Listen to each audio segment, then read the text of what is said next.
हर हर महादेव, जय माँ दुर्गे। सुहागने खाते या फिर खिलाते समय हमें कुछ महत्वपूर्ण बातों का ध्यान जरूर रखना चाहिए, क्योंकि देखिए सुहागने खाना या फिर खिलाना हमारे सौभाग्य से भी जुड़ा होता है, सुहाग से जुड़ा होता है।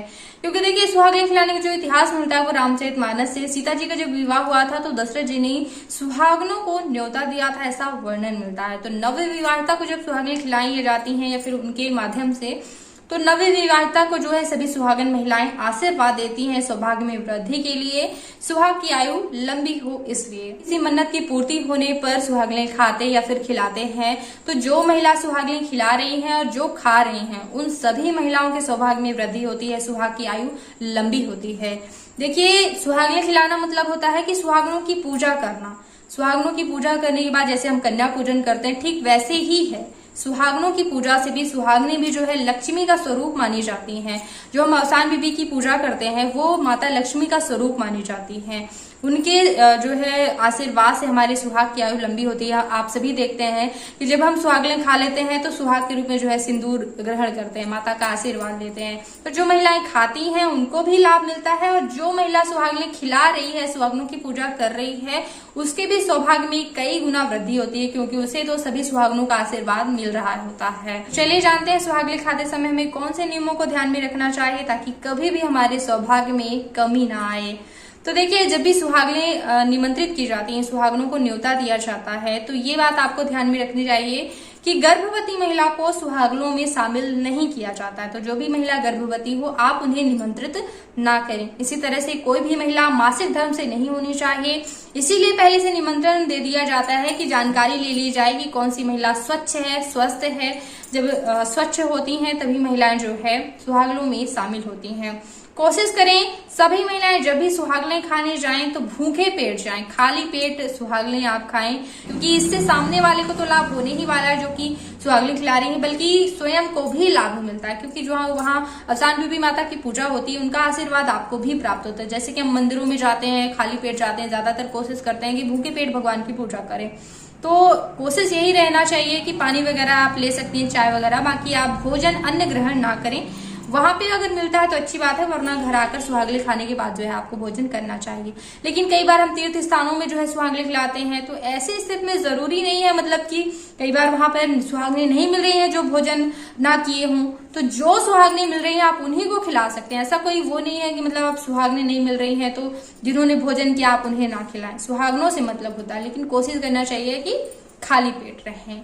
और सुहागने जब भी आप अपने घर में निमंत्रित करती हैं, जब वो आती हैं तो उनको आसन प्रदान करें। उनकी पूजा सत्कार का जो है व्यवस्था होनी चाहिए, क्योंकि मैंने बताया ना सुहागने खिलाना मतलब सुहागनों की पूजा करना, उनका आशीर्वाद लेना। जैसे कि कन्या पूजन होता है ठीक उसी तरह होता है। टीकी पूजी भी जाती है, उनको चंदन टीका भी लगाया जाता है, तो उनको आसन दें।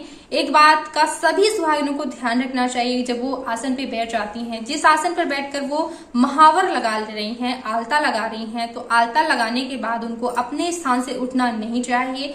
ये जो है विशेष नियम होता है। तो वही स्थान पर बैठकर जो है आप महावर लगाएं जहाँ पे आपको बैठे रह के जो है सुहागने खानी है। आपको अदला बदली स्थान की नहीं करना चाहिए, उठना नहीं चाहिए।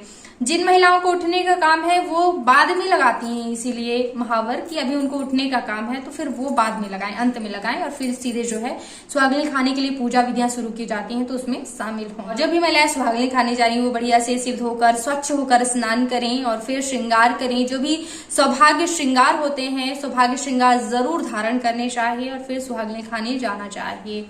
और जब भी आप महावर लगाती हैं तो हल्दी जरूर लगाई जानी चाहिए पैर में, इसके बाद ही महावर लगाया जाना चाहिए। और जब भी आप सुहागने खिलाने के लिए मिठाइयां तैयार करें तो एक बात का विशेष तौर पर ध्यान रखना चाहिए कि चने गुड़ को जरूर शामिल करना चाहिए, भुना चना, क्योंकि प्राचीन समय में या फिर कथा में भी चने और गुड़ का ही वर्णन मिलता है। तो भुने चने या तो आप बाजार से मंगवाएं या फिर आप घर में भी भून सकती हैं।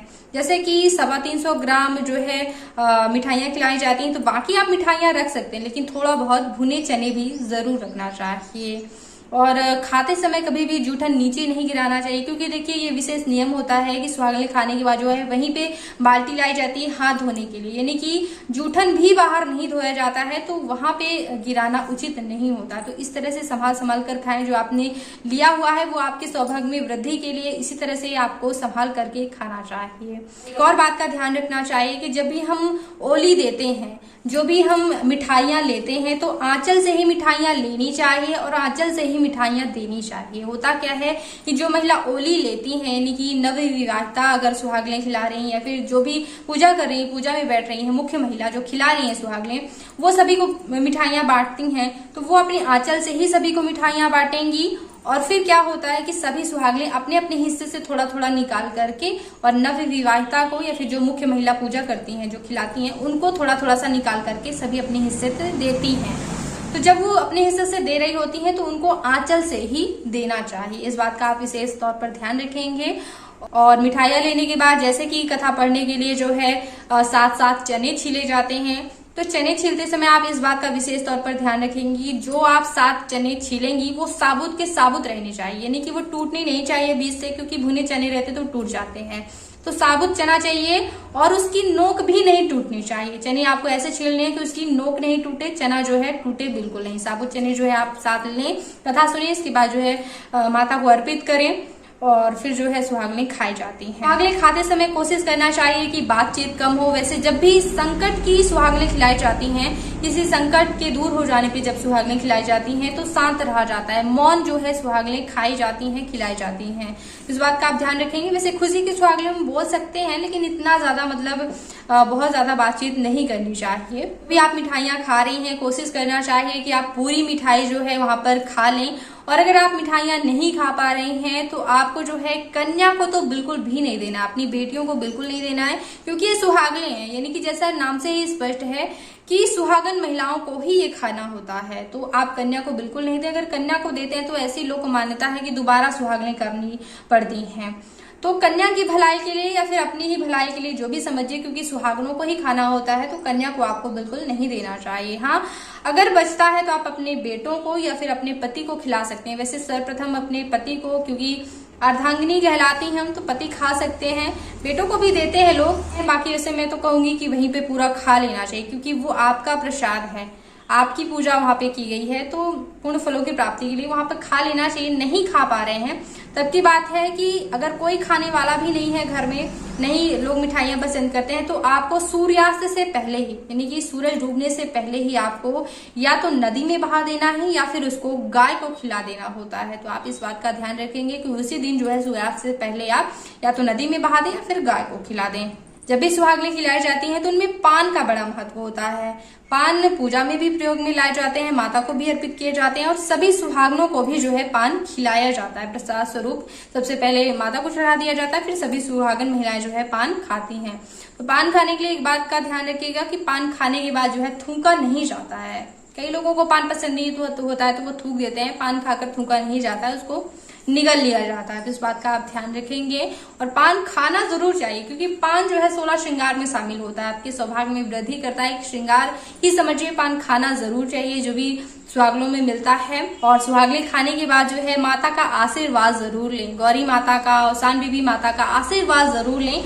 आप जो है अपनी आंचल से माता को सिंदूर लगाएं, 1 बार या फिर 3 बार उनको सिंदूर लगाएं और वही माता को लगाया हुआ जूठा सिंदूर आप अपने माथे पे अवश्य लगा लें। ऐसा करने से आपके सौभाग्य में वृद्धि होती है। इसको सुहाग लेना कहते हैं। अपनी माता पार्वती से, औसान बीबी माता से सुहाग लिया, आपके सुहाग की आयु लंबी हो, ऐसी आप प्रार्थना करते हैं। सुहाग स्वरूप जो भी वहां पर चूड़ियां चढ़ाई जाती हैं, तो एक एक दोनों हाथों में हम चूड़ियां धारण करते हैं, बिंदी लगाते हैं, सिंदूर लगाते हैं। और कई महिलाएं जो है एक एक डब्बा चूड़ियां उपहार में भेंट करती हैं, तो वो भी आप कर सकती हैं। लेकिन एक गलत प्रचलन चल रहा है, कई लोग जो है टिफिन वगैरह बांटने लगते हैं। तो देखिए, सुहागनें खाने में केवल और केवल सौभाग्य सामग्री ही दान की जाती है, सौभाग्य सामग्री ही सुहागनें खिलाने में जो है रखी जाती है। तो इस बात का आप ध्यान रखेंगे कि कितनी भी धन संपदा हो घर में, लेकिन जो चीजें जहां पे होती हैं वही करनी चाहिए। यानी कि सौभाग्य सामग्री, चाहे चूड़ी, बिंदी, बिछिया भी आपके ज्यादा समर्थ है तो बिछिया, पायल, आप मतलब सौभाग्य से संबंधित जो है चीजें दान करें सुहागनों को। इस तरह से अपने सौभाग्य में वृद्धि की मंगल कामना करनी चाहिए। तो सुहागनों की कथा का भी वीडियो मैंने दिया हुआ है, जिसमें पूजा चल रही है, पूजा देखते हुए आप कथा सुन सकते हैं। तो उस वीडियो को प्ले करके कथा सुन सकते हैं और पूजा विधि के भी वीडियो हैं। साथ ही साथ सुहागनों को कौन सी चीजें करनी चाहिए, कौन सी चीजें नहीं करनी चाहिए, जैसे कि मैंने अभी तो बाल छोड़े हुए हैं, लेकिन पूजा में कभी भी बाल नहीं छोड़ के रखना चाहिए, ठीक है। इस बात का ध्यान रखिए, कभी भी श्रृंगार करते समय बाल फैलाकर इसके श्रृंगार नहीं करना चाहिए, बाल फैलाकर चूड़ी नहीं पहनना चाहिए, क्योंकि ये सभी चीजें क्या है, अशुभ कार्यों में की जाती हैं। बाल फैला करके जो है सभी श्रृंगार करना शुभ दिनों में, या फिर आप रामचरितमानस में भी पढ़ेंगे तो बहुत सी चीजें बताई गई हैं कि बाल फैलाकर मतलब इसने इस तरह का अशुभ कृत्य किया। तो ध्यान रखना चाहिए कुछ बातों का। तो उनको नियम बताने के लिए मैंने कुछ वीडियो दिए हुए हैं, तो एक बार मेरे चैनल पे आइएगा, बहुत से महत्वपूर्ण वीडियो देखिएगा, सब्सक्राइब कीजिएगा, बेल आइकन पर प्रेस कर लेंगे तो आगे आने वाले वीडियोस के नोटिफिकेशन आपको मिलते रहेंगे। तो वीडियो देखने के लिए बहुत बहुत धन्यवाद। ओम नमः शिवाय जरूर बोलिएगा।